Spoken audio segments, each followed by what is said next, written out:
तुझी चरण सेवा साधवया हरिनाम कीर्तन संतांचे पूजन घालू लोटांगण महाद्वारी आनंद निर्भर असो भरते ठाई सुखा दुःखा नाही चाडामा अनेक सायास न करी न धरी आस होईन उदास सर्व भावी हरिनाम कीर्तन संतांचे पूजन घालू लोटांगण महाद्वारी मोक्षा घरी कामारी हे दासी होय सांगू ऐसे तुका म्हणे हरिनाम कीर्तन संतांचे पूजन घालू लोटांगण महाद्वारी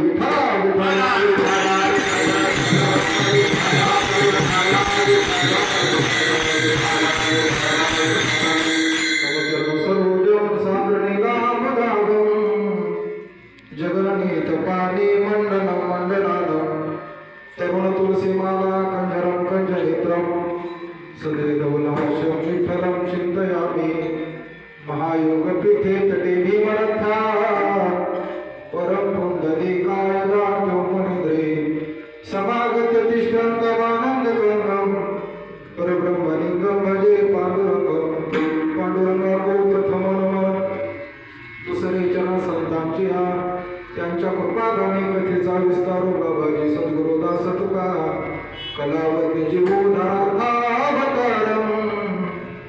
कलंकांकते ज्योतिका मोदिवक्त्रम कलानिश्चवारा परोदार दक्षम समाधिस्थ मूर्ती भजे ज्ञानदेव नमो ज्ञानेश्वरा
निवृत्ती उदारा संतान देवा मुक्त बाई नमो त्रिभुवन पावनी अद्वैत देवांची सच्चिदानंद रूपाय विश्वोत्पत्त्या देतवे तापत्रय विनाशाय श्रीकृष्णाय वयं नमः ज्ञानशब्दानमूर्तिञ्च साक्षात् प्रेम स्वरूपिणीं नामदेवं च दयामूर्ति नाथ वन्दे पुनः पुनः वैराग्य सतरामूर्ति देवक्षेत्र निवासिनं महाराज तुकाराम भगवंतु पुन्हा पुन्हा पंढरीच्या देवराया दंडवत तुझे पाया भैरवनाथ क्षेत्रपाल महाविघ्नांचा प्रकार दैत्य मातळे प्रबळ करी भक्तांचा संभाळ तेची संत ज्यांचा हेत विठ्ठले नेनती काही काला कोणा नामस्मरणा वाचले शरण शरण हनुमंता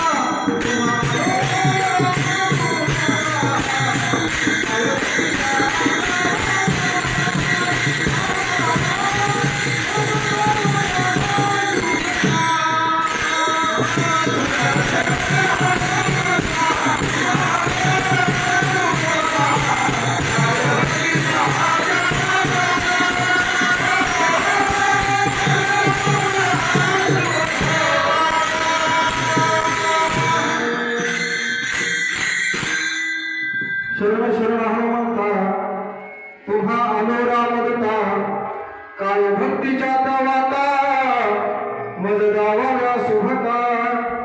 साष्टांग योगी मासौख्य दाता शरण्याग्रणी वक्तनाथाच नाथा कृपा दृष्टी यांच्या तुटे भवथासा नमस्कार साष्टांग श्री रंगदासा या कुंदेंदु तुषार हर धवला या शुभ्र वस्त्रावृता या विनावर दंड मंडित करा या श्वेत पद्मासना या ब्रह्माच्युत शंकर प्रभृती देव सदा वंदिता सामा पातु सरस्वती भगवती निशेष जाट्या पहा सेवे लागी सेवक झालो तुमच्या लागलो निज चरणा अहो स्वामी तुकया देवा या वरी न करावा अवेलो मस्तक हे पायावरी या वारकरी संतांच्या पासून प्राप्त प्रसंगी कीर्तनरूपी सेवेसाठी घेतलेला जो काय अभंग आहे माऊली महावैष्णव देहुनिवासी राष्ट्रसंत जगद्गुरु तुकाराम महाराज यांचा असून प्रस्तुत अभंगाच्या माध्यमातून माऊली तुकोबरा तुम्हा आम्हाला सांगतात मी त्या ठिकाणी जन्म घेईन काय करेन झोपले काय अहो काय करीन काय घेईन असं बोलत जन्म घेईन मी जन्म याजसाठी देवा तुझी चरण सेवा साधावया तुझ्या चरणाची त्या ठिकाणी सेवा करण्यासाठी मी पुन्हा जन्म घेईन महाराज पुढे म्हणतात महाराज तुम्ही जन्म घेतला जन्म घेतल्याच्या नंतर तुम्ही काय कराल महाराज पुढे सांगतात हरिनाम कीर्तन संतांचे पूजन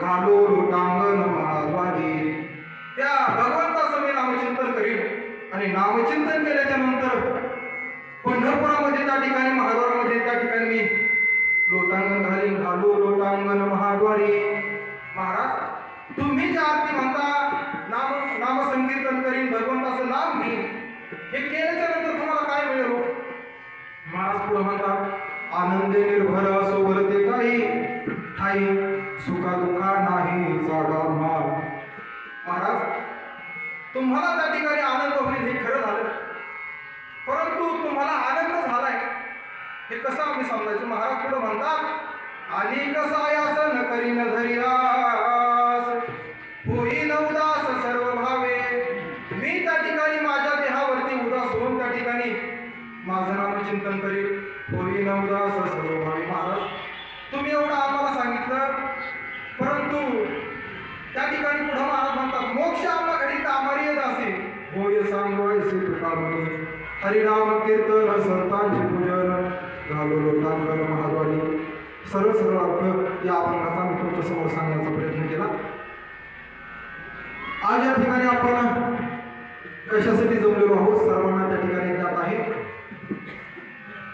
दरवर्षीप्रमाणे गेली 17 वर्ष किती वर्ष 17 वर्षापासून आपण आपला हा भैरवनाथ व यशवंत स्वामी पायदिंडी सोहळा नांदूर पठार ते श्री क्षेत्र पिंपळणे 17 वर्ष महाराज बोले महाराज पूर्ण झाले 17 वर्ष त्या ठिकाणी मोठ्या आनंदाने त्या ठिकाणी पूर्ण झाली खऱ्या अर्थानं मला आनंद या गोष्टीचा वाटतो आज मी या ठिकाणी उभा आहे ना आज कसा थोडा बरा वाटतो ना बोलायला आता लक्षात घ्या हे जे मंडळी दिसतात ना बोले महाराज सुभाष महाराज जाधव महाराज विठ्ठल महाराज आमचे हे सर्व मंडळी विष्णू महाराज यशमानी नवल जेवढे असतील सगळे 10 वर्षापूर्वी मला इथं कीर्तन करायला सांगितलं होतं आठवतंय का तुम्हाला मला आठवत असं पहा मी साल सांगतो 2015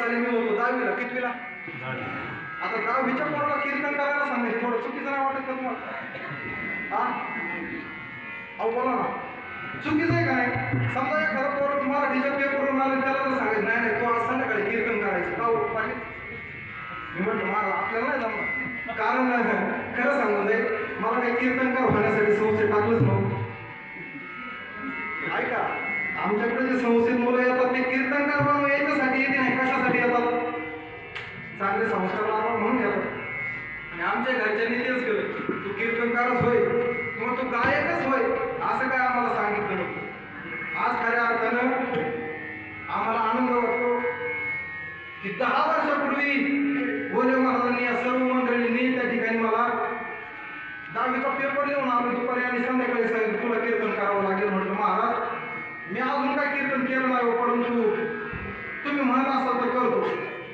महाराज मला ज्यावेळेस कीर्तन करायला सांगितलं ना, माझ्या पोट्या विठ्ठल विठ्ठल म्हणत होत्या. काय म्हणत होत्या? अहो खरं ऐका, इकडे लक्ष द्या. पारापासून टाप आणणं सोपं आहे. कसं आहे बोला ना, पारापासून टाप आणणं पण इथं आलं मला ते कसं होतं. बरं पारावाच्या टापा इथं नाही चालते, इथं ओवी प्रमाण श्लोक रामकृष्ण हरी रूप आता सुंदरते त्याने हेच चालत का तिकडचं इकडे चालत नाही चालत. म्हणून खऱ्या अर्थानं मला आनंद या गोष्टीचा वाटतोय की 10 वर्षापूर्वी त्या ठिकाणी ही मावद्याची सेवा माझ्याकडे आली आणि 10 वर्षानंतर निरोपरायांच्या पुण्यभूमी त्या ठिकाणी एक 5-7 वर्ष त्या ठिकाणी सेवा करण्याचा प्रयत्न केला. सर्वांच्या माध्यमातून ही सेवा माझ्या वाट्याला आली. आपापली घड्याळ पाहून घ्या, मी आधीच घड्याळ पाहून घेतलंय. 8:15 वाजता माझ्या हातात, 8:15 वाजता त्या ठिकाणी विना माझ्या गळ्यात आलाय आणि आता मला वाटतं कळसकर मंडळी आले त्यांचं टाळे वगैरे परत त्याचा टाळे वगैरे. आता आपले काय काय घरीच बसले असते हे हे टिकून आले गाडी हे वाक्य समजावं.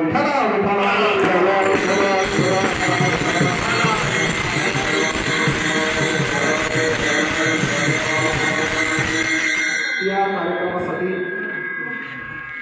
या मंदिरातील सर्व त्या ठिकाणी जे दिंडीला सर्व महिला त्या ठिकाणी उपस्थित होत्या, सर्वांचं आगमन या ठिकाणी झाले.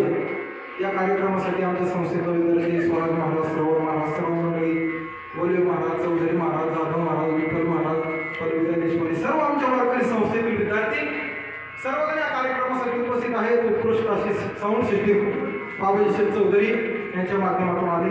चौधरी देशपांडे दादा, आमच्या चौधरी ताई, आगळे बाबा, सुदाम दादा, खऱ्या अर्थानं माऊली नळोपरा जशी मला बुद्धी देतील त्या पद्धतीने एक अर्धा तास किती वाजले जातात घड्याळ पाहून घ्या. 8:15 वाजले म्हणजे अर्धा तास किती वेळाने होईल? 8:45 वाजता त्या ठिकाणी, बरोबर 8:45 वाजता. कारण मी घड्याळाचा पाका आहे. घड्याळाचा म्हणजे तिकडचा नाही, हे तुम्ही बसा घड्याळाचा पण म्हणजे तिकडे गेला का असं नाही. खऱ्या अर्थानं 8:45 वाजेपर्यंत त्या ठिकाणी सेवा करण्याचा प्रयत्न करू. मस्तक हे पाया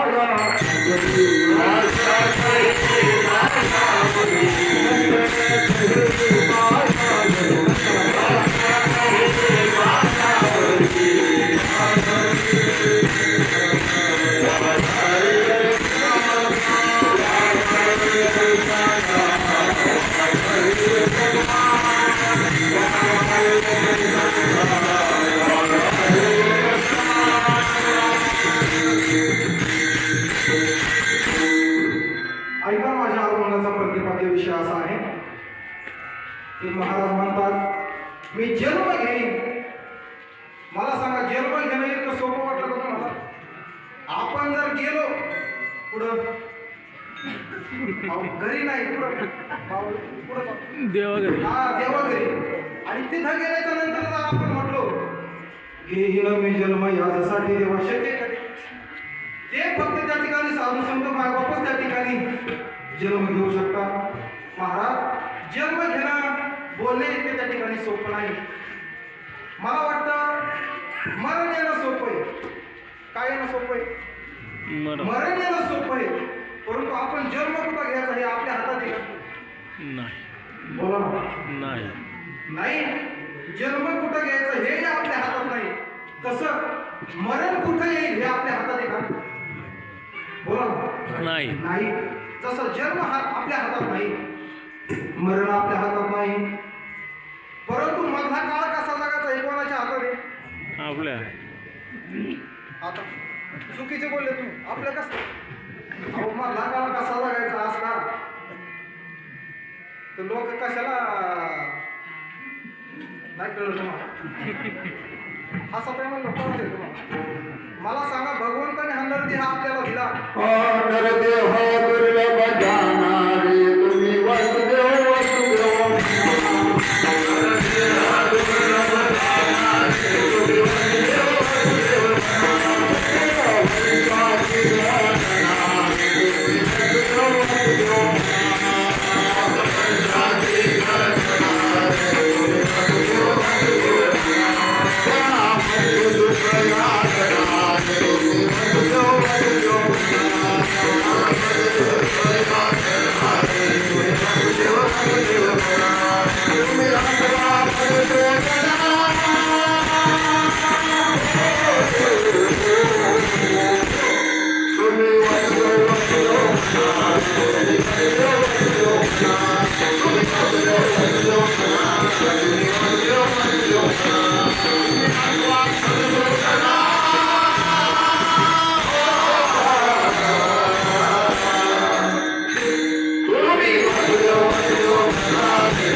नरदेव दुर्लभ झाला, नरदेव दुर्लभ झाला, शतवर्षाची गणना त्यामध्ये दुःख यातना तुम्ही आठवा मधुसूदना. महाराज, भगवंताने हा नरदेह आपल्याला दिला, फार अनमोल किमतीचा हा नरदेह आपल्याला दिला. मला सांगा, मोटरसायकलची किंमत किती? आता साधी मोटरसायकलची किंमत ₹1,00,000. हा, लाख किती? 1,00,000. 1,00,000 रुपये. अहो, 1,00,000 रुपयाची गाडी आपण जर पेट्रोल गाडी घेतली तर त्याच्यात आपण डिझेल होतो, बरोबर? अहो, मी चुकीचं बोललो का? तुम्ही महाराष्ट्र काय गोळ्या संपल्या काय? असं नाही, साधा प्रश्न आहे. ₹1,00,000 गाडी घेतल्याच्या नंतर आपण पेट्रोल गाडी घेतल्याच्या नंतर तिच्यात पेट्रोलच होती तो. आता पुढं मला असं बोलायचंय, हा नरदेह त्या ठिकाणी देवानं आपल्याला दिलाय. याच्यात आपण काय काय होतो म्हणजे त्याने विचार करा. ₹1,00,000 गाडी घेतल्याच्या नंतर आपण जर त्याच्यात पेट्रोल गाडी घेतल्यानंतर पेट्रोलच होतो. देवाने तर आपल्याला हाताच्या ठिकाणी हात, पायाच्या ठिकाणी पाय, डोळ्याच्या ठिकाणी डोळा, नाकाच्या ठिकाणी नाक. एका नवऱ्याने एका त्याच्या बायकोला नथ केली. काय केली? नवरा बायकोलाच नथ करतो असं जो काय नथ केली. सकाळची वेळ होती, ती बाई त्या ठिकाणी, आता आपल्या इथं हापशा आहे, हापशावरती त्या ठिकाणी पाणी आणण्यासाठी गेली. काय आणण्यासाठी? पाणी. सकाळची वेळ होती, ती म्हणत होती आपल्या मैत्रिणींना, मला माझ्या नवऱ्याने नथ केली, मला माझ्या नवऱ्याने नथ केली. कबीर महाराज तिथून चालले होते, बाई तुझ्याचं गुणगान गाते की माझ्या नवऱ्याने मला नथ केली. हे तुझं बोलणं खरंय, मी मान्य करतो तुझ्या नवऱ्याने तुला नथ केली, परंतु कदाचित देवाने तुला दिलेलं नाक इथं देण्याऐवजी जर इथं दिलं असतं तर तू ती नथ काय मोठ्यात गुतवली असतं का? नाही महाराज, ऐका, भगवंताने हाताच्या ठिकाणी हात, पायाच्या ठिकाणी पाय दिला, डोळ्याच्या ठिकाणी डोळे दिले, कानाच्या ठिकाणी कान दिले. परंतु ऐका, महाराज म्हणतात, जिवंतपणे आपण जर आपल्या आई वडिलांचं ऐकलं नाही, आई आपल्याला हाक मारित होती, बाळा तू इकडे ये, सावलीत मर. काय म्हणत होती? सावलीत मर. आता त्यात प्रेम आहे, आईच्या बोलण्यात प्रेम आहे. कारण आपलं लेकरू जर उन्हात खेळत असेल, आई म्हणती बाळा सावलीत येऊन मर, याचा अर्थ उन्हात खेळू नको, सावलीत त्या ठिकाणी तू राहा. मग देवाने विचार केला, याची आई याला हाक मारित होती, याने आईचं ऐकलं नाही. मग त्याला काय केला? बहिरा केला. बहिरा केला. बहिरा झालो या जगी, बहिरा झालो, बहिरा झालो या जगी, बहिरा झालो. माता माऊली पाचारिता, शब्द नाही दिला मागुता. माता माऊली पाचारिता, शब्द नाही दिला मागुता. माझ्या मनसाला सांग, हे काकड्याचे प्रमाण आले ना महाराज, त्या पद्धतीने मी सांगण्याचा प्रयत्न करतोय. माता माऊली पाचारिता, शब्द नाही दिला मागुता. बहिरा झालो नरदेह येता, एका जनार्दनी स्मरेन आता. मग महाराज त्याला बहिरा केला. महाराज पुढे म्हणतात, टाळकरी गावात आले, पुढे आज बारी. हा, आता एवढं आपलं गावचं म्हणून नाही, असं बोलत नाही मी कुठं. आम्हाला म्हणतात, महाराज पुढे आज बारी. म्हणलं गाड्या, टाळकरी पाहिल्यानंतर तू म्हणतो बारी, आम्ही काय याच्यावर वाटत नाही. मग महाराजांनी पुढं सांगितलं, काय झालं? साधू संतांची निंदा केली, हरिभक्ताची स्तुती नाही केली, त्याने वाचा पंगू झाली, एका जनार्दनी कृपा लादली. नाथ महाराज म्हणतात, हरिभक्ताची साधू संतांची निंदा केली. ऐका, एक वेळ देवाला तुम्ही त्रास द्या, देव तोच सहन करील, परंतु देवाच्या भक्ताला झालेला त्रास देव कधीच सहन करीत नाही. ऐका लक्षात. माझ्या गळ्यात काय आहे? तुळशीची माळ. माळ. काय आहे? बोला ना, काय आहे? बरोबर काय आहे? हा माळ आहे. मला सांगा, माळ कशाची? तुळशीची. बोला ना. तुळशीची. सोनं मागे का तुळस मागे? सोनं. हा, कसं आहे रेट सांगा ना. 1,60,000. 1,60,000. 1,60,000? काय आपले हेच बरं आहे. यालाच आपण 1,000 रुपयाची बोलून घेऊ. मला सांगा, तुम्ही रस्त्याने चालले आणि रस्त्यात 2 मूर्ती पडलेल्या आहेत. एक रामाची मूर्ती, कशाची? रामाची. दुसरी रावणाची मूर्ती, कशाची? रावणाची. रस्त्याने चालले, खऱ्या अर्थानं तुम्ही त्याच्यातली कोणती उशासा? रामाची. हा, कसं काय? अहो, रावणाची सोन्याची आहे. आता कोणती उशासा? माझं सगळं रावणाची उचलू, असं काय राव? आम्ही एवढे येडे नाही, आम्ही येडे आहेत पण एवढे नाही. आम्ही सोन्याची जरी असली तरी रावणाचाच विचारणार, रामाचं आम्हाला काय घेणं? असे म्हणाले सुद्धा काय महाभाग आहे आपल्याला.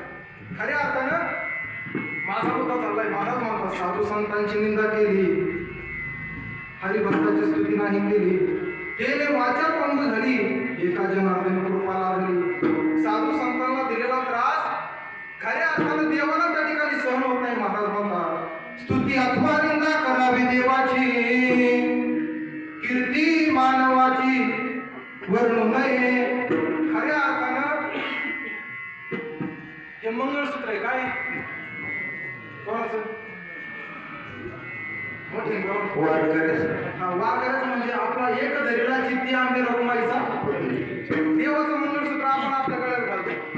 जसं पतिव्रता स्त्रीच्या गळ्यात पतीच्या नावाने ती मंगळसूत्र घालते, त्याच पद्धतीने वारकऱ्याच्या गळ्यात असणारी ही माळ खऱ्या अर्थाने वारकऱ्याचं मंगळसूत्र, देवाच्या नावाने घातलेलं हे मंगळसूत्र त्या ठिकाणी आपल्या देहावरती आहे.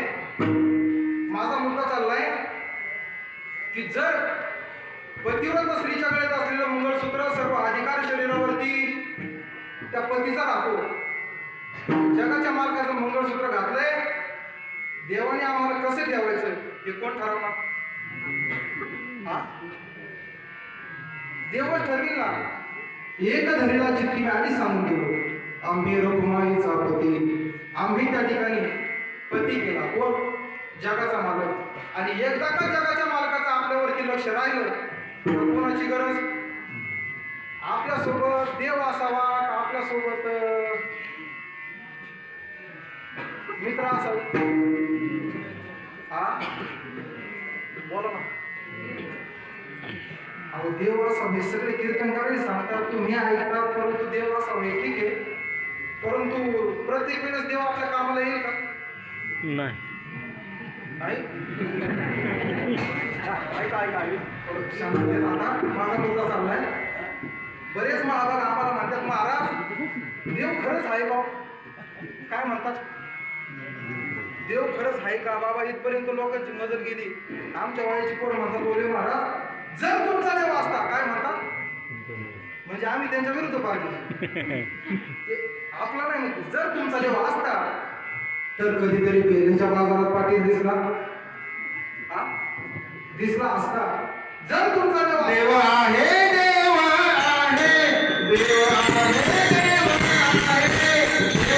आहे, देव आहे, तुझे मंदिर शोधन पाहे, तुझे मंदिर शोधन पाहे,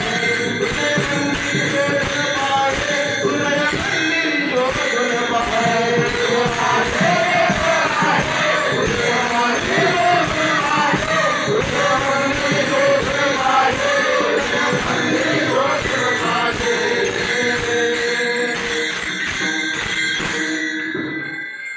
जनाबाईचा त्या ठिकाणी अभंग आहे.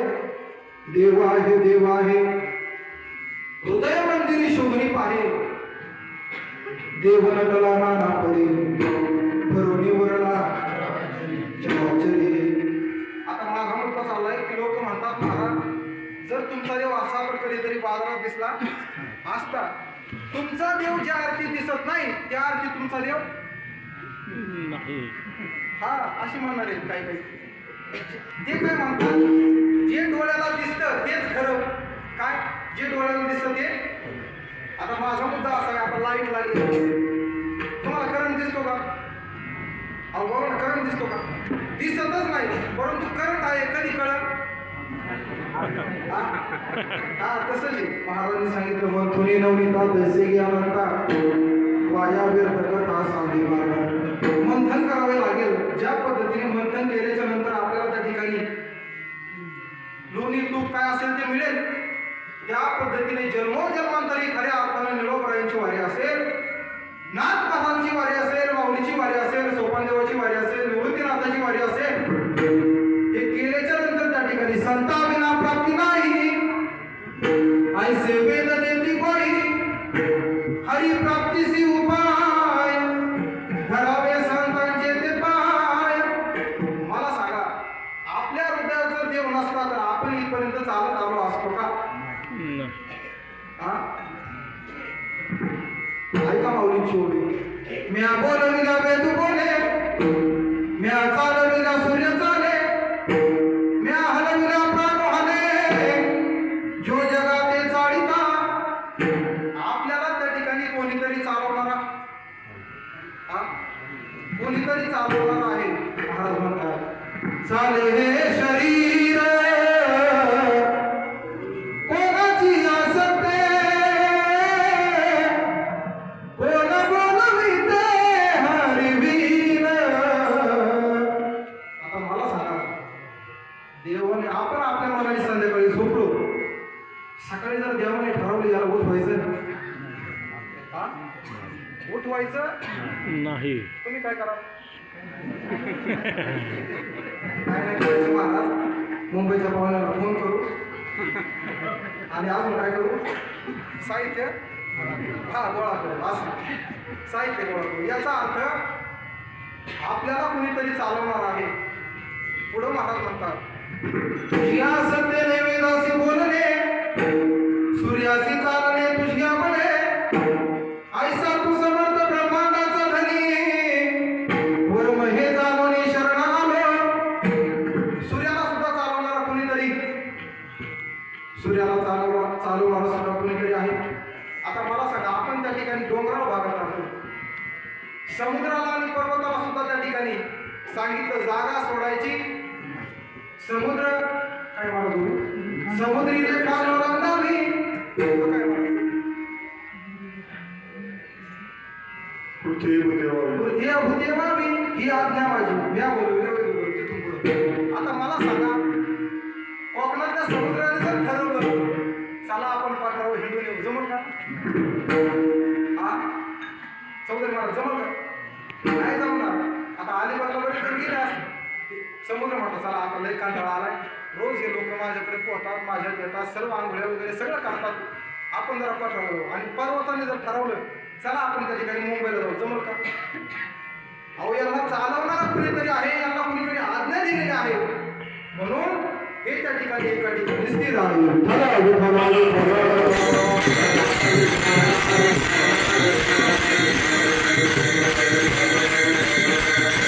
माझा मुद्दा चाललाय, आपल्याला त्या ठिकाणी देवाने जन्म दिला. औट हात का मानव देह अल्लाने तुझ दिया, औट हात का मानव देह अल्लाह ने तुझ दिया, खाया पिया सुख से सोया, ना जमाना खोया, खाया पिया सुख से सोया, ना जमाना खोया, भज मन नारायण, भज मन नारायण. आपल्याला त्या ठिकाणी भगवंताने त्या ठिकाणी नृत्य दिला, संसारही करण्यासाठी दिला, वारीही करण्यासाठी दिला. महाराज आपल्या दिंडीचं जर वर्णन केलं तर दिंडीत टाळकरी कमी नाही, आपल्या दिंडीत सांगतो निळोबरायांच्या आपल्या दिंडीत कीर्तनकार, अशा काही दिंड्या परिसरात कीर्तनकार बाहेरून बोलावं लागतात, काही वादक बाहेरून बोलावं लागतात. आपल्याकडे सगळे पोरं आहेत, नांदूर पठाराची काही मंडळी आहे, कळसकर मंडळींचं तर स्वागताचे कायमस्वरूपी दिंडीत त्यांचाही मोठा हलबारा असतो. नक्की त्या ठिकाणी ह्या गोष्टी कधी होत असतात माहिती का? ज्या दिवशी आपली भक्ती देवाला आवडते ना, साई झाला पांडुरंग जगाचा मालक निळोपरायाच्या रूपानं त्या ठिकाणी काहीतरी आपल्याला सहाय्य केल्याशिवाय राहतोय महाराज, त्याशिवाय या गोष्टी होती नाही. विचार करा, दिंडी चालवणं बोलणे इतकं सोपं नाही आणि हे सांभाळणं सुद्धा बोलणे इतकं सोपं ते मी सांगणारच नाही. तुम्ही ऐका, खऱ्या अर्थानं आपल्या दिंडीचं विशेष आहे. गायकाची कमी नाही, वादकाची कमी नाही, कीर्तनकाराची कमी नाही, संस्था आहे तिथं ठिकाण. अहो पोरांनी काय महाराज, आमच्या पोरांनी एवढा आनंद लुटला महाराज, कर्मा पोरांना खरंच करतात. फार पोरांनी आईस्क्रीम खाल्ल्या, फार ओकले, सगळं खाल्ले. आता बोलत पाटील का, परंतु पोरांनी आनंद लुटला. पण कोणत्याही पोरांना म्हटलं आता शाळा नाही काय नाही, आता निवांत तुम्ही म्हणा कसं महाराज. खरंच अहो एवढं काय कोण वडापाव कोण नाश्ता, अहो आम्ही रोज 10-15 वर्ष झाली क्षेत्रात, कोण नाही महाराज दिल्लीत कोण वडापाव आणून कोण कशाला काय केलं. परंतु ऐका, संप्रदायावरती असलेलं प्रेम खऱ्या अर्थाने नामदेव बाबा असतील. सर्व त्या ठिकाणी ज्यांनी वडापाव खाल्ला असतील ना, सर्व त्या ठिकाणी आनंद वाटतो.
संत संगतीचे काय सांगू अपना पारे के नाही देते साधू थोर जाना, साधू थोर जाना, साधू थोर जाना कलियुगी. तुम्हाला वाटतं साधू आपण कोणाला म्हणतो महाराज? एकतर या कलियुगात संत मिळणं ही महाराज फार अवघड गोष्ट आहे बरं का देशपांडे बाबा. संत मिळणं ही फार अवघड गोष्ट आहे. महाराजांनी हे दिलं, दृष्टांत दिले. चंद्रामृत सुखे सेववील आस्था जाता रवे धरवील, बाह्य हेरा सागर तरवेल, परी त्या साधूंची भेटी न होईल का. आपल्याला काय काय करता येईल? चंद्राचं अमृत आणता येईल. कुठून? कोजागिरी पौर्णिमेला आपण दूध तापवतो. काय ना कोणत्या पौर्णिमेला? कोजागिरी पौर्णिमेला आपण दूध तापवतो आणि रात्री 12 वाजता जे प्रतिबिंब आपण पाहतो ते प्रतिबिंब पाहून जर आपण दूध पिलो तर आपल्याला त्या ठिकाणी अमृत पिल्याचं पुण्य लागतं. खऱ्या अर्थानं महाराज म्हणतात चंद्राचं अमृत सुद्धा काय करता येईल? आणता येईल. चंद्रामृत सुखे सेववील आस्था जाता रवे धरवील, मावळायला गेलेला सूर्य सुद्धा काय करता येईल? धरून आणता. बालपणी गेलाशी तू येतंय तुम्हाला? या नाही अरे धर धरणी धरणी थर थरले गगन, एक मुखान बोला बोला जय जय हनुमान, अंजनीच्या सुता तुला रामाचं वरदान, एक मुखान बोला बोला जय जय हनुमान. म्हणतात सूर्य त्या ठिकाणी धरून आणता येईल. आपल्या भारतवर्षात अशा काही पतिव्रता होऊन गेल्या. कोणत्या व्रता? पतिव्रत. पतिवार्ता नाही. पतिवार्ता वेगळ्या आणि पती व्रता वेगळ्या. पतिव्रता म्हणजे कोणाला म्हणायचं? एक फोन केला मी सकाळी पिंपळगावमध्ये, नाव नाही सांगत फक्त. हॅलो, हा महाराज, खरं बरं का, देवाची शपथ खोट नाही म्हणणार गाडीवर. फोन केला, म्हटलं मला अमुक अमुक काम आहे, दुकान अजून उघडलंय का नाही? ते म्हटले ते दूध आणायला गेले. महाराज सकाळपासून मला विचार यायचा, आता हे राहणारच नाही म्हणलं संध्याकाळी आपल्या मुखातून. यांना नाव नाही सांगत, फक्त फोन केला, माझ्या मोबाईलमध्ये नंबर सुद्धा डायल केला. मी ऐकलं असं म्हटलं, वा वा काय वाईट दिवस म्हटलं, आपलं झालं नाही अजून, आपण लवकर सावध व्हावं. जर दूध आणायला मला सांगा, मला जर माझं झालं काही दिवसांनी, मला जर म्हटली जर तुम्ही दळण घेऊन या, मला कसं वाटतं? तुम्हाला आजचा दिवस आठवत हा आजचा दिवस आठवतो. आजचा दिवस खरंच आठवतो. खरे अर्थ हे बोलू महाराज ते म्हणते लय डावा डावा बाबांकडे बरोबर हा पाचा बघावा असं नाही. खऱ्या अर्थानं आपल्या भारतवर्षात अशा काही पतिव्रता होऊन गेल्या की त्यांनी काय केलं, मावळता सूर्य सुद्धा उगू दिला. काय म्हणत ना, मला नाव वाटलं ना, शांडिल्य व्रत केलं. परिणाम 4 दिवस सूर्य उगवला नाही. ऐका, सूर्य उगवला नाही म्हणून खऱ्या अर्थानं अशा पतिव्रता त्या ठिकाणी महाराजांनी त्या ठिकाणी सांगितल्या. तुका म्हणे पतिव्रता निजी देवा बरी सत्ता, चंद्रामृत सुखे सेवन असता जाता रवी धर्मिल, बाहे हेळा सागर धर्मिल, समुद्र सुद्धा तरुण जाता येईल का नाही? येईल. कोण गेले? स्वातंत्र्यवीर सावरकर त्या ठिकाणी समुद्र तरुण. हा तेच स्वातंत्र्यवीर सावरकर. विनायक दामोदर सावरकर. मी शाळेत थोडा म्हणजे मास होतो. कारण एक सांगू का, इकडं थोडं यायला लागलं ना, माणसाला शाळा नको वाटत. यांना विचार करतोय मला कोणाला शाळेत जायचं. महाराज तुम्ही 2 अजून आम्हाला जास्त पाठ पडायले शाळा नको. परंतु ऐका, माझं म्हणणं असं नाही. माझं म्हणणं असं आहे की माणसाने शाळाही शिकली पाहिजे, शिक्षणही घेतलं पाहिजे, पोरांचं शाळेचंही नुकसान नाही झालं पाहिजे. आज विचार करा, पोटची गोळ आमच्या ताब्यात देतात. बोलणं इतकं सोपं नाही. लोक म्हणतात आकाशबाची एवढी मजा आहे ना, काय पिकअप गाडी जागा हे नाद थोडा असे बोलतात. पण गड्या तू एकदा माझ्यासोबत 8 दिवस थांब, पण आकाशबाला झोप किती वेळ आहे, आणि आकाशबाब बाजार आणा किती वेळा जातो, आणि पोरा आजारी पडल्यावर किती वेळा नगरला जातो, टाकलेला जातो, हे खंडोबाला मलाच माहिती. खऱ्या अर्थानं माझा मुद्दा चाललाय, सूर्य थांबवता येईल, समुद्र त्या ठिकाणी तरुण जाता येईल. काय काय करता येईल महाराज? चंद्राचा अमृत आणता येईल, सूर्य त्या ठिकाणी धरून आणता येईल, समुद्र त्या ठिकाणी तरुण जाता येईल. परित्या साधूची भेटी न होईल का, सर्व त्या ठिकाणी करता येईल. परंतु साधूची भेट होणं त्या ठिकाणी अवघड आहे, बहु अवघड आहे. संत भेटी परी जग जेठी करुणा केली, संतांची भेट म्हणून फार अवघड आहे. त्याच्या पुढचं सांगतो आता, तुम्ही आम्हाला संत म्हणू नका, नका नका. तुमच्या पायाकडून सांगतो, आम्हाला संत म्हणायच्या भानगडीत पडून ऐका. संतांचे आपल्या जगतावरती जे उपकार करतात ते संत असतात. खऱ्या अर्थानं आम्ही वारकरी संप्रदायाच्या वटवृक्षाखाली राहतो. आम्ही त्या ठिकाणी संतांचे सेवक आहे, सेवक. परंतु ऐका मायबा, संत त्या ठिकाणी मिळणं फार कठीण आहे. महाराज संत म्हणून जर तुम्हाला कोणाकडे पाहायचं असेल तर गुरुवारी विकासानंदजी महाराज मी सगळ्यांच्याकडे पहा. संत म्हणून जर कोणाकडे पाहायचं असेल तर शांतीप्रभू गोरेकर बाबांकडे पहा. संत म्हणून कोणाकडे पाहायचं असेल तर सद्गुरू नारायण महाराज जाधव यांच्याकडे पहा. आमच्याकडे पाहू नका, आम्ही पाठीला वरची गडीला ऐकलंच नाही तुम्ही.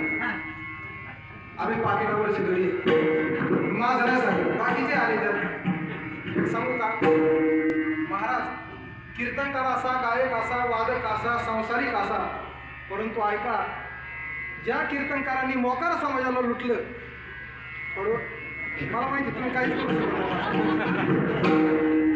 ज्या समाजाने कीर्तनकारांना लुटलं, कीर्तनकारांनी समाजाला लुटलं, माऊलीची शपथ घेऊन सांगतो, या जगात प्रत्येकाचा हिशोब होणार. फक्त असंच आहे जो 2-3 लाख घेईन तो थोडा पुढं असेल आणि आम्ही थोडे बस हे उत्तर महत्वाचं आहे. म्हणून खऱ्या अर्थानं माऊलींनी त्या ठिकाणी आपल्यावरती उपकार केले, संतांचे उपकार आहेत. महाराज तुकाराम महाराजांचं वैकुंठ गमन झालं, आपलं कार्य पूर्ण झालं, जगासाठी गाथा निर्माण केला, हे सर्व झालं. महाराजांची जाण्याची इच्छा झाली, महाराज त्या ठिकाणी वैकुंठाला गेले. वैकुंठाला गेल्याच्या नंतर महाराज 3 वेळा वैकुंठावरून खाली आले. बाकी महाराजांनी सांगितलं का पहिले आले आपल्या स्वतःच्या मुलीसाठी, भागीरथीसाठी, दुसरे आले संत जगराडे महाराजांसाठी आणि तिसरे आले राष्ट्रसंत निळोपरायांसाठी. ऐका, जगाचा मालक त्या ठिकाणी पिंपळनेर मध्ये आला. कोणाला? जगाचा मालक देव आला. देव अहो देवाला सांगितलं मी तुला ओळखीत नाही, तुझं लागी येते बोलावेले कोणी प्राप्तीला बसून आला शिका. आपल्याला जर देव नाही आला तर आपण काय म्हणू? आपण काहीच मानणार नाही, आपण गप पळत सुटू. देवन आपल्या भानगडी. अहो देव म्हणजे तुम्हाला खेळ वाटला का महाराज? देव आमच्या स्वप्नात येणार, आमच्या स्वप्नात दुसरंच काहीतरी येते. मला ते बोलायचं नाही, आपलं तेवढं वय नाही, ते बोलून पण नाही. महाराजांचं वैकुंठ गमन झालं, जगावरती उपकार केला आणि महाराजांच्या मुखातून त्या ठिकाणी सहज उद्गार निघाले, महाराज तुम्ही त्या ठिकाणी, मी त्या ठिकाणी, महाराज म्हणतात मी स्वतः त्या ठिकाणी जन्म घेईन. महाराज तुम्ही जन्म घेणार हो, परंतु जन्म घेतल्याच्या नंतर तुम्ही काय करणार याचं उत्तर महाराज अभंगाच्या प्रथम चरणात देतात. घेईन मी जन्म यासाठी देवा, घेईन मी जन्म यासाठी देवा, घेईन मी जन्म यासाठी देवा, घेईन मी जन्म यासाठी देवा.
घेईन मी जन्म यासाठी देवा, तुझी चरण सेवा साधावया.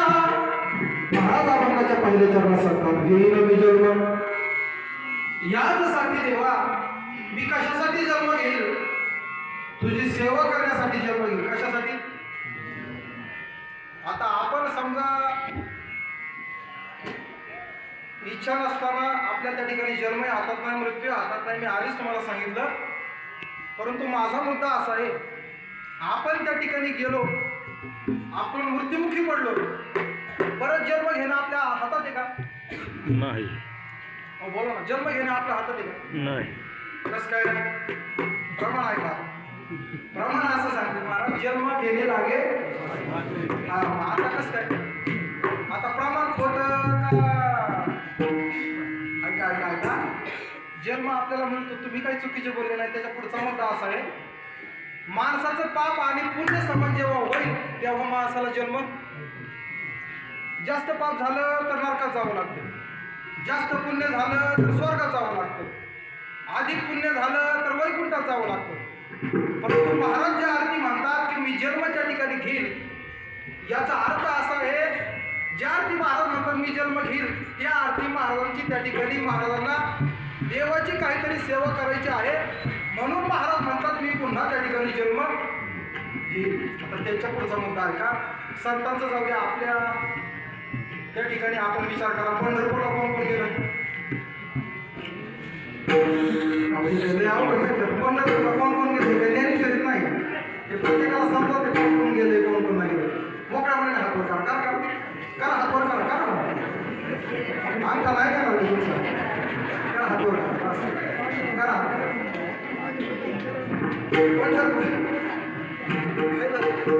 पंढरपूरला त्या ठिकाणी आपण सर्वजण गेलेले आहेत. चंद्रभागेचं स्नान करायचं, पुंडलिकाचं दर्शन घ्यायचं, महाद्वाराकडे तोंड करायचं. कुणीकडं? महाद्वाराकडे म्हणजे देवाच्या मंदिराकडं. आणि मंदिराकडे तोंड केल्याच्या नंतर ते त्या घाटावरती बसलेले असतात. कोण? कोणाचा हात गेलेला, कोणाचा पाय गेलेला, कोणाची दृष्टी गेली, कोण त्या ठिकाणी एका जागेवरती पडून आहे. आता तुम्ही इथून मागे पंढरपूरला गेले असाल, परंतु आता गेल्याच्या नंतर त्याला म्हणा, अशा अवस्थेत जीवन जगण्यापेक्षा तुम्ही मेलेले. आता प्रयोग करू नका. जरी गेला एखाद्याने तर तो तिकून काय बोलून हे मला सांगू म्हणत, बाबा आम्ही तुझ्या काही घरचं का, आम्ही आपलं जगवतोय, आम्हाला जगू दे. माझा मुद्दा त्याच्या पुढचा आहे का, अहो ज्याचा हात पांगळा, पाय पांगळा, त्याला सुद्धा त्या ठिकाणी इथून जाण्याची इच्छा नाही. अहो बोला ना, इथून तो जागेवरती पडून येत तरी त्याला इथून जावं वाटत नाही. ऐका पुढचा मुद्दा, तो जागेवर पडून त्याला जाऊशी वाटत नाही, त्याच्यापेक्षा आपलं खाऊन पिऊन बोला ना कसं काय सुखी आहे. बरं आहे ना. हा, ठीक आहे, बरं आहे. आता त्याच्यापेक्षा जर आपलं चांगलं आहे, आपल्याला जावंच वाटणार नाही. ऐका प्रमाण महाराज म्हणतात, आजा मेला पंजा मेला, बाप बसना गेला, देखत देखत ना तू पण तू तोही पैसा झाला. ऐका, आजा मेला पंजा मेला, ज्या अर्थी हे सर्व झालं त्या अर्थी आपल्याला सुद्धा हा एक दिवस, हा नरदिवस सोडून जायचं नाही जायचं. ठीक आहे, जाऊन काय क्षणभंगुर नाही बरवसा, फारे सावध कोडा माया आशा, काही नसले बघ गळा पडेल फासा, पुढे हुशार थोर आहे वसा. राम राम लागू करा गात घाला महाराज. ऐकलं तर खरं वाटतं. नाहीतर काय काय ठिकाणी जर कीर्तनाला गेलं तर त्यांना काकड्या माहीत नसतो, त्यांना हरिपाठही माहीत नसतो, त्याला वारी माहीत नसती, त्याला आळंदीचा कालाकडी असतो हे माहीत नसतं, निळोबाचा कालाकडी असतो हे माहीत नसतं. आणि ते आम्हाला सगळं जसं उक्त दिल्यावर तुम्हाला पण फोन आला आम्हाला आल्या महाराज सिस्टीमवर तुम्ही जाणार. खरं सांगतो खोटं नाही बोलू, रांड्याचा माळा आहे, माझ्याचं नाव नाही सांगतो, गेलो माझ्या तोंडातून. सिस्टीमवर तुम्ही जाणार काय, तालकरी तुम्ही जाणार, वादकही तुम्ही जाणार, गायकही तुम्ही जाणार, विनेकरी तुम्ही जाणार, तुळशीवरीला काम म्हणून म्हणजे आपल्याला लेवल कळते. परंतु ऐका, आपल्या गावचं भाग्य आहे. काय भाग्य आहे? आपल्या गावात 10-12 कीर्तनकार आहे. नुसते कीर्तनकार नाही, नियमातले कीर्तनकार आहे. मीच थोडा थोडं माझ्याकडून जर चुकत असलं तरी सांगत चला. खऱ्या अर्थानं मी काही वाईट कधी बोलत नाही, कारण तुम्हाला माहिती पिकाने या सेंदे कडून गेले तैसे आम्हा केले पांडुरंगे. मला एवढं खरंच काही बोलता येत नव्हतं, परंतु महाराज कोणाची तरी कृपा आपल्या डोक्यावरती असल्याशिवाय ह्या गोष्टी होत.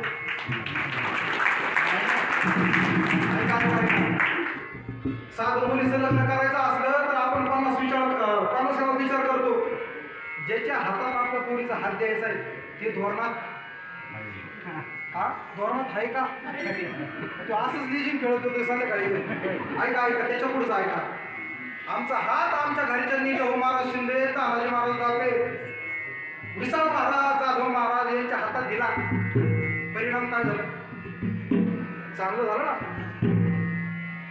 एकनाच्या संगी हिराजू भंगाला कुसंगे नाडीला साधू कैसा जशी संगत तशी जशी संगत तशी ज्याच्या संगतीत तुम्ही राहणार तशीच तुम्ही तयार होणार अरे आता मला वाटत नव्हतं बरं मी कीर्तनकार होईल म्हणजे कीर्तनकार होईल आपल्या डोक्यात नव्हतं परंतु खरंच देशमाळी बाबा तुमचे उपकार आहे बोलले महाराज सर्वजण त्या ठिकाणी मला परत कीर्तन अनुभव केले म्हणजे तुला कीर्तन करावं लागेल म्हटलं अहो महाराज कीर्तन नाही हो तुला आधीच सांगितलं मी कीर्तनाला बरं तर मी असं करायचं त्याच्या पुढचं सांगतो मी कीर्तनात कोणाचंच नाव घेतलं नाही 2015 साली आता जे असतील त्याला माहिती म्हणजे जेवढं पाठ केलं ना म्हणजे कसं आहे माहिती का त्या पोताला म्हणलं का आपण एवढंच बोलायचं तो कसं तेवढंच बोलतो तसं तिला त्यांनी मला जेवढं सांगितलं तेवढंच बोल आता त्यांच्या काय एक नारायचं होते आम्हाला तिकडंच माहिती पुकार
महाराज तुम्हाला त्या ठिकाणी जन्म प्राप्त झाला जन्म प्राप्त झाल्याच्या नंतर तुम्ही काय करसाल हरिनाम कीर्तन संतांचे पूजन गाडू लोटांगण महाद्वारे आपण त्या ठिकाणी लोटांगण त्या ठिकाणी घातलं पाहिजे दंडवत त्या ठिकाणी श्री संतांचे माता चरणावरी साष्टांग हे करी दंडवत खऱ्या अर्थानं आपलं मस्तक देवाच्या चरणावरती असावं आपलं मस्तक त्या ठिकाणी साधूच्या चरणावरती असावं आपलं मस्तक त्या ठिकाणी माऊलीच्या समाधीवरती असावं हे मस्तक त्या ठिकाणी खूप भाग्यवान आहे ते कोणाच्याही चरणावरती त्या ठिकाणी आपण कधीच त्या ठिकाणी पडून देऊ नये खऱ्या अर्थानं आनंद वाटतो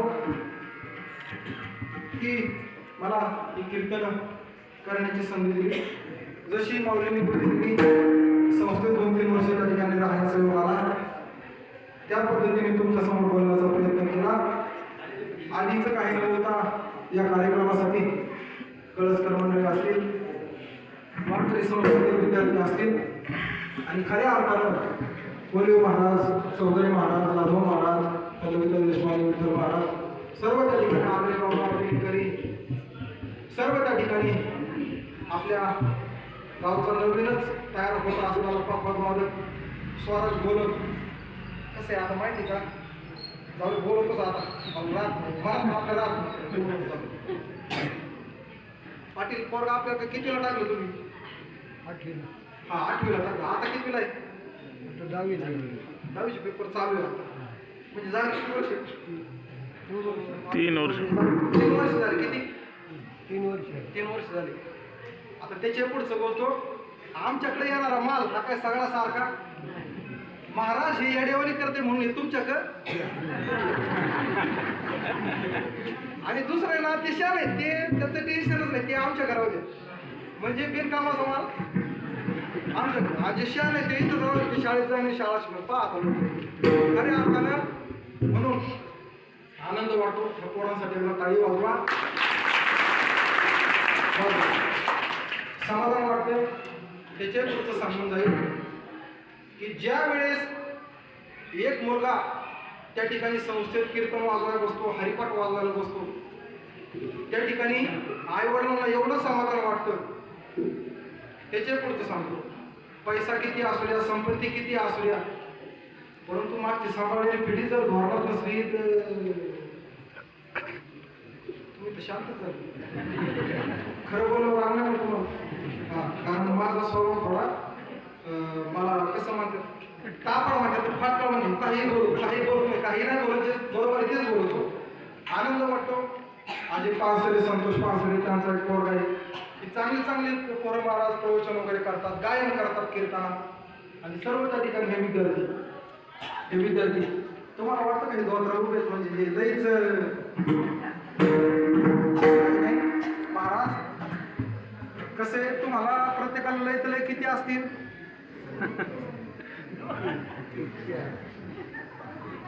पाच धरू आपण. आता तुम्हाला 5 आहेत, मला किती? बोला ना. काय किती? 25. म्हणजे त्या 25 काहीतरी बोला, त्याला काहीतरी लागत असेल ना. तुम्ही जसं म्हणता, लोक म्हणतात आम्हाला महाराज आमची 2 आम्हाला आमची सांभाळती नाही, तुम्ही एवढी कस काय सांभाळा? मला गाड्या त्याला इथं नाही लागत, त्याला इथं मला जम लागत. ऐका, हे जम लागत. कोण म्हणतं माझं पोटच दुखतंय, कोणाला घरी जायचं असलं का कोण म्हणते मला चक्करच येते, कोण चायनीज खायला जाते. मी सांगतो, हे का सांगायचे महाराज? लोक आम्हाला म्हणतात आकाश भाऊ ना पोरांना लय हाणतो.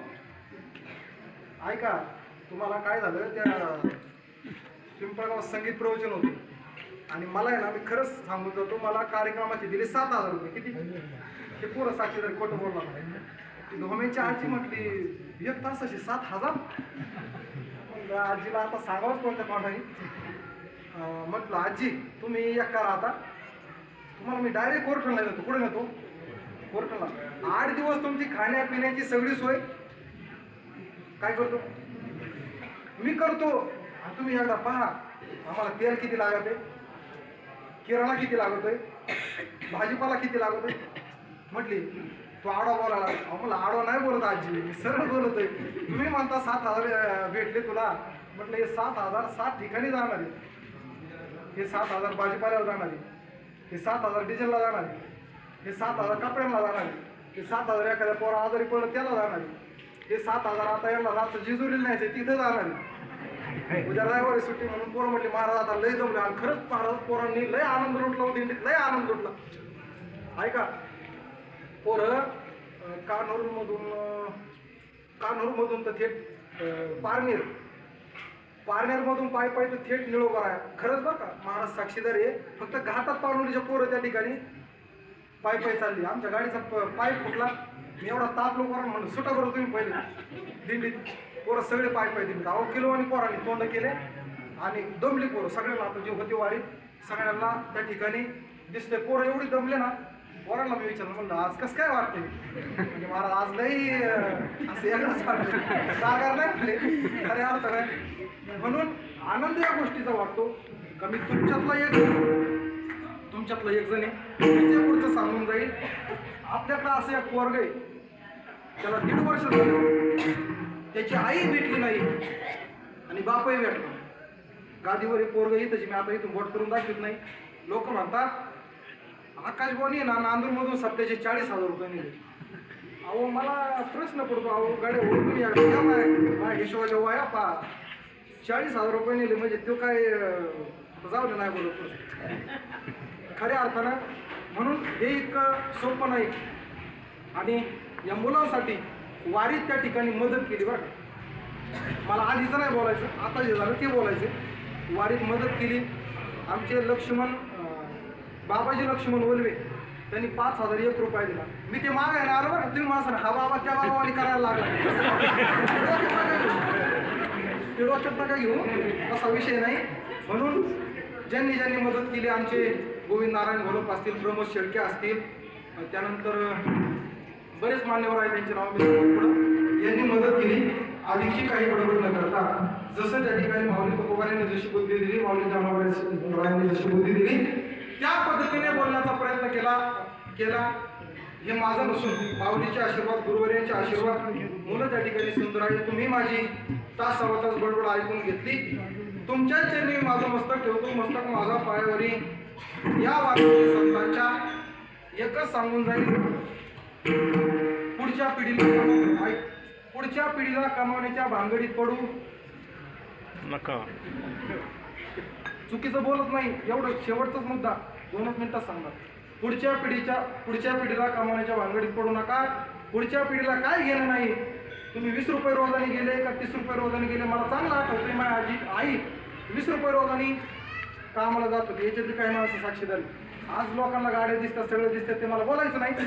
परंतु पुढच्या पिढीला कमावण्याच्या भानगडीत पडू नका. आपण कमवलेल्या पैशाचा उपभोग आपणच घ्या. कारण तुम्ही जर आयतं कमवून ठेवलं तर त्याला किंमत राहणार नाही. पाईपलाईन करून ठेवणार, विहीर काढून ठेवणार, 5-6 एकर घेऊन ठेवणार, बांगला बांधून ठेवणार, त्यांना काही करायची गरजच राहील नाही. म्हणून मुलांना संस्कार द्या. पैसे कमावण्यापेक्षा मुलांना संस्कार कमवा. हरिपाठ शिकवा, हनुमान चालीसा शिकवा. एवढंच बोलून आणि या ठिकाणी सेवेला पुन्हा एकदा विठ्ठल जय जय.